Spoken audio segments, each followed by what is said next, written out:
ومصر جمع اعداد كبيره جدا من الفنانين.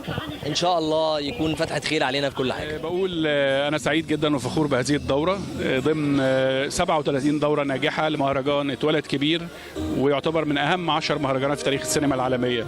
فخر لمصر في الوقت ده ان هي تنظم هذا المهرجان وهذه الدوره الناجحه، ونزول الفنانين بهذا الكم يعني بيعكس مشاركه وبيعكس روح تحدي على انجاح المهرجان واظهار قدره مصر على تنظيم الاحداث العالميه في وقت للاسف في قوى ظلام وقوى خراب بتحاول ترجع مصر لورا، ولكن انا بقول مش هيقدروا، وان شاء الله مكملين وناجحين.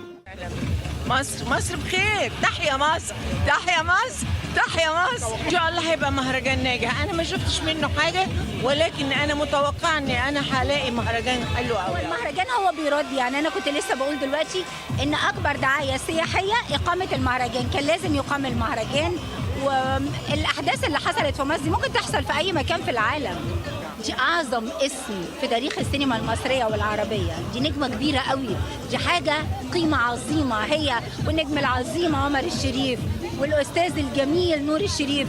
النهارده الحقيقه الاسماء دي انا مش هقول اللي رحلوا لان هم ما رحلوش، هم عايشين باعمالهم وبفنهم اللي بيساعدنا واللي بيعلمنا في نفسنا. على قيام هذا المهرجان بالشكل المحترم ده، من اول الدعوات اللي وصلت لنا البيت لدرجه اللي احنا بنتقابل بشكل جميل، والضيوف كمان بيتقابلوا بشكل حلو قوي. بشكر كل الناس اللي هم طبعا الفنانه العظيمه فاتن حمامه كان ليا تجربه معاها فيلم مسلسل وجه القمر، ومسلسل وجه القمر ده هي اللي اختارتني اللي انا العب الدور ده، واتعاملت معاها وكانت انسانه عظيمه بمشاعرها وخبرتها.